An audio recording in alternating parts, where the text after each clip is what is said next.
I'm Alfie Wright with Titan, a division of Hunting Energy Services.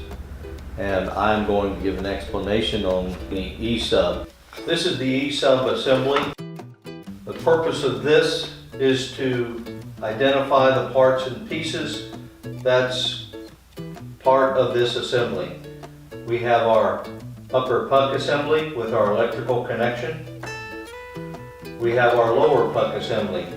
These are designed for the Titan gun systems, but in order to adapt to other gun systems, we also have a different lower puck assembly to go into the baffle plate of the gun. We have our deck cord, we have boosters, we have our O-rings for our subs.